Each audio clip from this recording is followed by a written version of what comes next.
দাদারা আম নিয়ে আইছে, মিষ্টি নিয়ে আইছে। ইউটিউবের বন্ধুরা আর কি তখন সব এলো একা একা খামকে নিয়ে যে আর বাড়ি দেই, তারপর পাড়ায় যে আছে দিমানি কিছু কিছু করে সবাই দিয়ে একা একা এত মজা নেই, সবাই নিয়ে খেয়ে মজা। এগুলা সব আনন্দের জিনিসই, যাগো চিনি নে জানি নে তারাই ব্যক্ত এলো নিজের আত্মীয় স্বজনের সাথে বেশি আপন হয়ে। এক কথায় কয় অতিথি রূপে নারায়ণ। নারায়ণের মতনই তো হয়েছে অতীত তো না, নারায়ণ ঠাকুর আইছিল।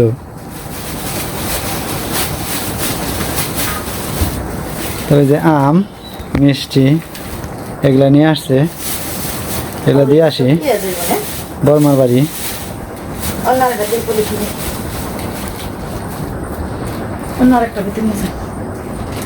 রাত্রি লাইট নিয়ে জান্নাবো দিবেন নিগে যে আম মিষ্টি তরকারি আছে, সাথে একটু মাংসের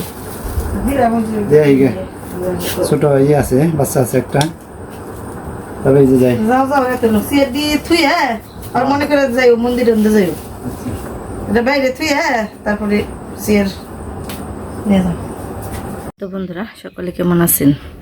আশা করি ভালো আছেন। তো আমরা ভালো আছি, কিন্তু আজকে প্রচণ্ড গরম, রোদ উঠছে, অসম্ভব রোদ উঠছে। তো এখান দিয়ে জ্বালানি আসছিল, অনেক ঘষি দিছিলাম, সবগুলো উঠাইলাম। এই বৃষ্টিতে এই যে দেখেন এই যে কাইলা এত রোদ, তারপরেও কাইলা করছে। তো দু এক ফোঁটা পড়লো, এই কারণে আর কি উঠাইলাম, এই ঘেমে গেছি। তো সকালবেলা থেকে ভিডিও করা শুরু করতে পারি নাই, কারণ ওই যে দাদা মিষ্টি নিয়েছিল, তো ওগুলো যারা আমার ভিডিওতে সবসময় থাকে তো তাদেরকে দিয়ে এলাম। তো এক বাড়ি থেকে আরেক বাড়িতে গেলেই কথা হয়, সবাই জিজ্ঞাসা করে কি নিয়ে আইছে, মন্দিরে কি দিব, মানে এক একজনের এক এক রকম প্রশ্ন, কোন জায়গায় থেকে আইছে। তো সবার সাথে একটু একটু করে কথা বলতে বলতে আর কি এখন এই যে দেরি হয়ে গেছে। তো দেরি বলতে আবার খুব একটা দেরি হয় নাই, কারণ এখন আমার সকালবেলা একটু রান্নাবাড়ি মানে আগে রান্নাবাড়িটা করার আগে 11টার দিক দিয়ে রান্নাবাড়ি শুরু করে দেওয়ার আগে, মানে 1টার আগে রান্নাবাড়িটা শেষ দেওয়ার আগে, কারণ ছেলেরে মির্জাপুর ইয়ে দিছি প্রাইভেটে। তো ওইখানে যাইতে হইলে ওর আগে জান নাকি, তারপর আবার আমাদের এই গ্রামেও পড়ে। তো সামনে তো এসএসসি পরীক্ষা, একটু এখন চাপের মধ্যে আছে, এর জন্য আর কি মানে কয় জায়গায় দিয়ে দিছি প্রাইভেট। তো ঠিকঠাক মতন আমার সময় মতন আর কি ঘড়ি ধরে রান্নাবাড়ি করে দিতে হয়, যার কারণে আর কি রান্নাবাড়ি শুরু করলাম আর আপনাদের সাথে শেয়ার করা ধরলাম। তো দাদার সাথে আমরা অনেক অনেক খুশি, কারণ এরকম মানুষের সাথে পরিচয় হইব শুধুমাত্র ভিডিও করার মাধ্যমে, এটা স্বপ্নেও ভাবি নাই। তো দাদাকে অনেক অনেক ধন্যবাদ আমাদের এখানে আসার জন্য, আর আমাদের গ্রামের মানুষও অনেক অনেক খুশি হয়েছে তার এরকম একটা অনুদান দেওয়ার জন্য। তো আমরা আসলে কোনো কিছু ভাষায় প্রকাশ করার নেই। তো ওনার মনটা যে এত সরল, আমি সব এই যে আমাদের এই গ্রামীণ রান্নাবাড়িগুলোই করছিলাম, তো এগুলো উনি এত পছন্দ করবেন আসলে আমি এটা ভাবতেও পারিনি। তো যে দাদা দেখেন আজকেও আমি শাপলার চচ্চড়ি রান্না করে বানিয়েছি ছোটো মাছ দিয়ে, কারণ এখন হইলো আমার ওই জায়গায় হইলো ছোটো মাছের সিজন, তো এই কারণে এই শাপলাটা বেশি খাওয়া হয়। আর এই শাপলাগুলো এত নরম কেবল হয়েছে, অনেক মজা লাগে শাপলাগুলো খেতে। তো আর এই যে ছোটো মাছ এগুলো ফ্রিজে রাখছিলাম, সকালবেলা কুইটে নর্মালের বসে রাখছিলাম, জোড়া দিয়ে নই আরেকটা ধোয়া দিয়ে। তো এই মাছগুলো দিয়ে এই ছোটো মাছ দিয়ে চচ্চড়িটা বেশি ভালো লাগে, তো এই কারণে আর কি 2-1 দিন পর পরই খাওয়া হয়। তো দাদা আসার পরে আর খেয়ে নেই, ওই দিনই রান্না করছিলাম। তো আজকে তো বেশ কয়েকদিন ধরে ভিডিও করি না, কারণ দাদা আসছিল, অনেকগুলো ভিডিও করছি। তো ভাবলাম যে তাহলে আজকে আবার শুরু করি ভিডিওটা। তো এর জন্য আর কি ওই দিনও শাপলা হয়েছে, আজকেও শাপলা রান্না করেছি। তো এই যে মাছগুলো এদিকে জড়া দিয়ে দিলাম, আর এই পাশে কড়াইটাও বসে দিলাম। তো কড়াইটা গরম হইতে থাক, আর আমি মাছগুলো একটু ঝরা হইতে থাক, ওইলে পারে তারপর আমি মাছগুলো মেখে নেব। মাছগুলো জল ঝরিয়ে এই যে বাটিতে নিয়ে নিলাম, আর এদিকে কড়াইতে তেল দিয়ে দিছি। আর দেখেন এই যে কেইলার অবস্থা, এই যে কীরকম কেইলা করে উঠলো, এর নিকেই তো এত গরম ছাড়ছে। তো দেখেন মুহূর্তের মধ্যেই আকাশটা পাল্টিয়ে যায়, রোদও কিন্তু আছে। এই যে তো লবণ হলুদ মরিচ দিয়ে এখানে সব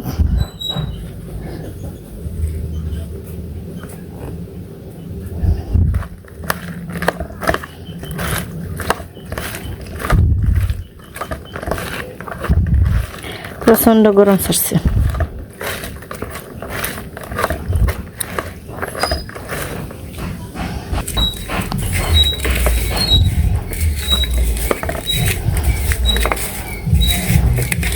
এখানে মাছটা হলো কার্পো মাছ, অনেক দিন হয়তো মাছটা খাওয়া হয় নাই।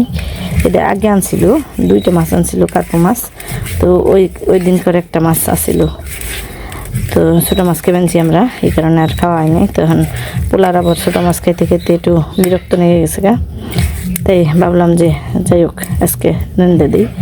তো এটা রান্না করুম, তাও আবার সমস্যা হয়েছে, মানে গাছ থেকে পাইকা পারছি, তো পাইকাটা দেখি এখন কাইটা দেখি পাইকাটা পাকা পাকা হয়েছে, মানে লাল লাল হয়েছে, তেমন পাকেও নেই, শক্তই।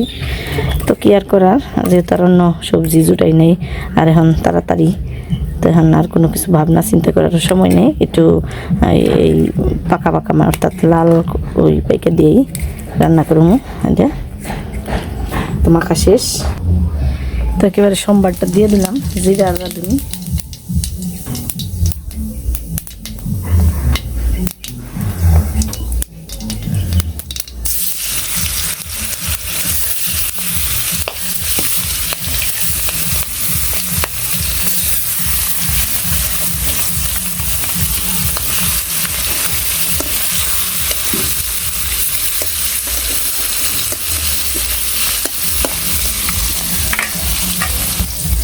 আর এদিকে শাপলাটা কিন্তু আমি লবণ দিয়ে মাখিয়ে রাখছি, তো এই কত ঝোল মেরে মেনেছে। তো এখনকার শাপলাগুলো অনেকে আসলে এই শাপলা খায়ও না, আর রান্না করাও জানে না, কিন্তু ভালো করে রান্না করতে পারলে শাপলার চচ্চড়ি দিয়ে খাইতে খুবই ভালো লাগে। তো যেরকম একেবারে চিপুড়ে ভালো করে চিপুড়ে রসটারে একেবারে ঝরিয়ে নিতে হইব।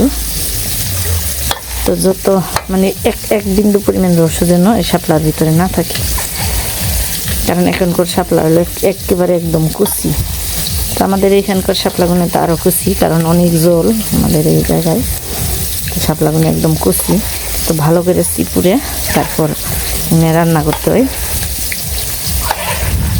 আবার যখন ওই কার্তিক মাসে বা আশ্বিন মাসে যখন খাই তখন আবার দরকার হয় না, কারণ তখনকার শাপলাগুলো বাড়তি থাকে।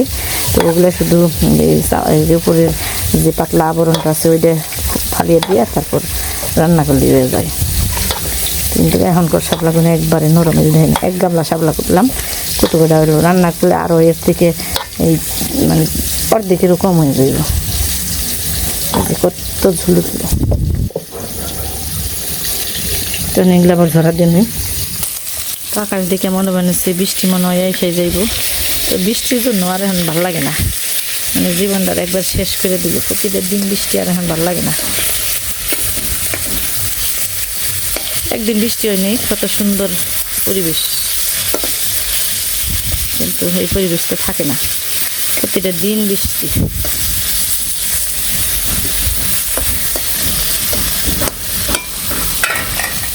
তো মাছগুলো পাত্রে রেখে এইটার মধ্যেই শাপলা দিয়ে ধরা দিয়ে দিলাম, মাছগুলো ভেজে নামাইলাম। তারপরে এই যে চরচড়িটা চুলাই দিচ্ছি, তো দেখেন এই যে আকাশ একবার অন্ধকার করে হালাইছি। তো এখন আমার এই যে নামান লাগবে সব, চরচড়িটা চুলাই দিয়ে থেকে গেলাম, মানে কি একটা যে হুড়োহুড়ির সময় আইরে পাগল।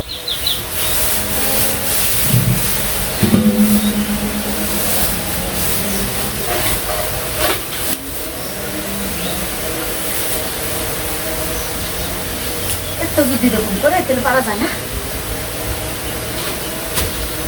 বুঝতে পারি না।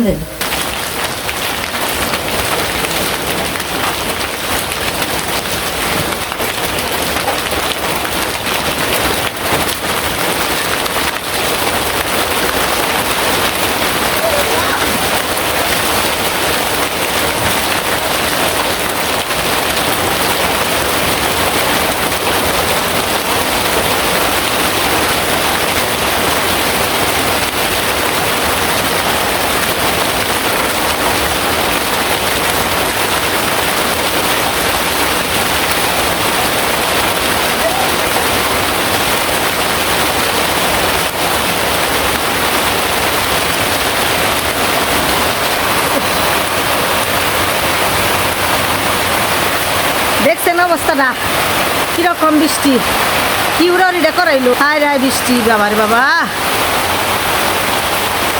এই যে দেখেন কি অবস্থা, এটা কি আশা করা হয়েছে? আর এত রৌদ্রের মধ্যে এরকম বৃষ্টি কি আশা করছি?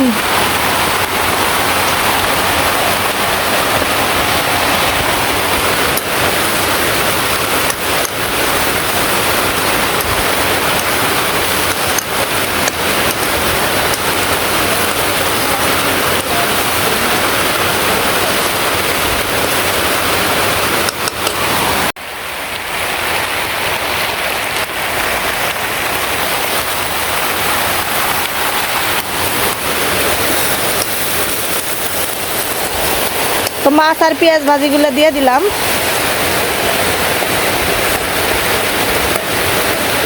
একটু তেল আছিল পাত্রের মধ্যে, ওইটাও দিলাম কাইচা গুছা।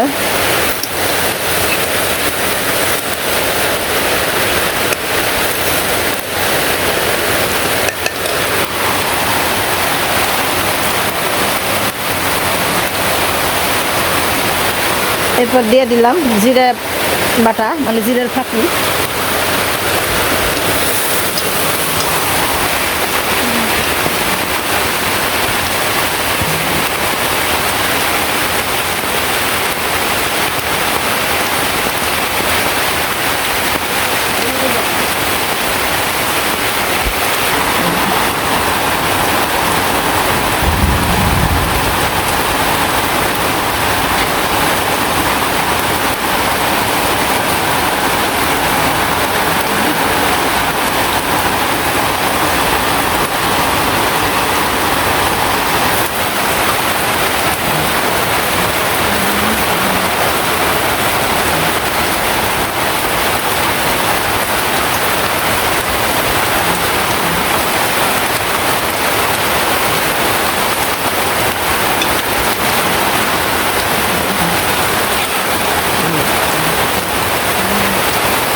তো নমস্কার বন্ধুরা, সকালে কেমন আছেন? দেখেন বৃষ্টি নামছে।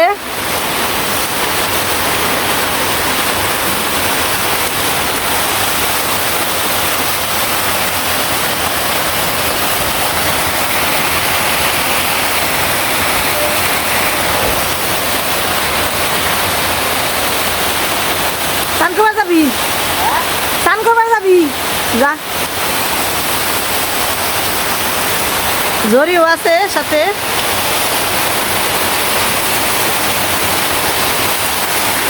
তো এই যে অবশেষে রান্না ঘরে আনা পারলাম বৃষ্টির মধ্যে ভিজে ভিজে। আর এই যে পোলারেও খেবার দিয়ে দিলাম, কারণ ওর সময় হয়ে গেছে গা।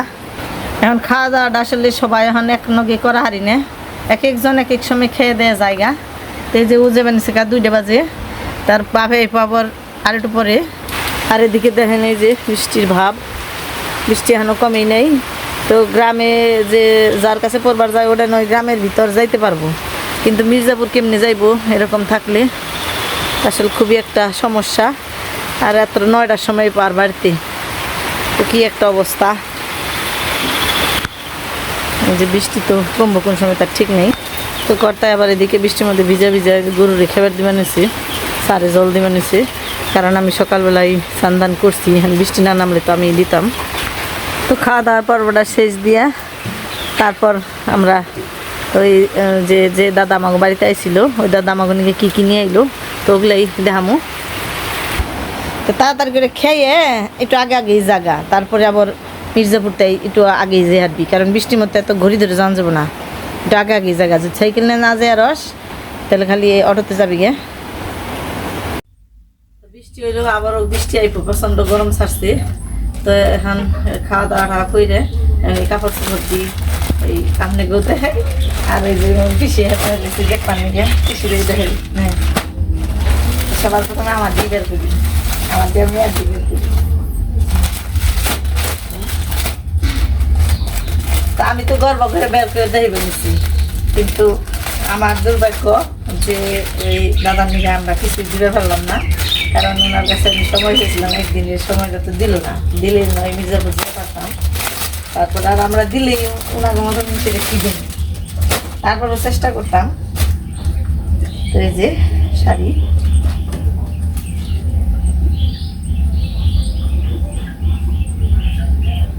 ওর ভিতরে আবার কি কালার, শাড়ি ভালো হয়েছে। সঙ্গীতাতে পাঠাচ্ছে, তাতে সঙ্গীতা পরে ধ্যান রাখবো। এটা হলো মেয়ের সালোয়ার কামিজ, বের করলে তো এনে যাবে, এভাবেই দেখাবো।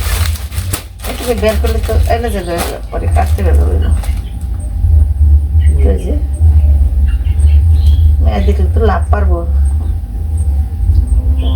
নতুন জামা কাপড়ের দিকে করে খালি একটা নতুন পড়বো। অনেক সুন্দর হয়েছে মেয়ের জামাটা, না? নাতিনের দিও ভালো হয়েছে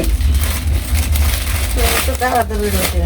তোমার নাতিনের দিও আমার ভালো হয়েছে এই যে এখন হলো বাপ বেটার কি ট্রাউজার, গরমের সেরা পোশাক। এটা কি বাপের না পোলার বুঝলাম না তো, লম্বা কি? হ্যাঁ ওরে বাবা একই লম্বা, তার কম বড় হয় নেই এখন।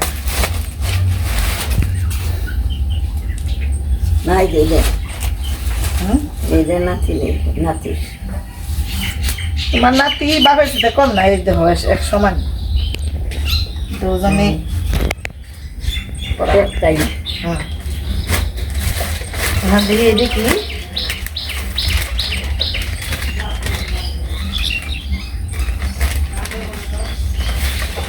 গেঞ্জির মতো তোমার জানাচ্ছি। ওই হারে গেঞ্জি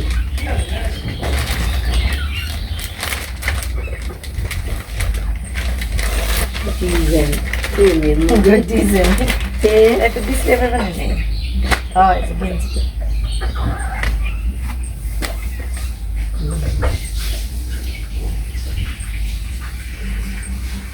সুন্দর হয়েছে। হ্যাঁ সুন্দর হয় নাই ক্যামেরাম্যান? এটা মানে তোমারটাই বড় আছে নাকি? পোলার দাও তো একই রকমেরই, আর কি বের করবো, বের করলে এলে যে জায়গা তারপর দেখে যাবো না, এটা করবো জিরা বের করবো না, একই রকম দুটাই। এটা একটু ছোট ছোট না, একই একই রকম।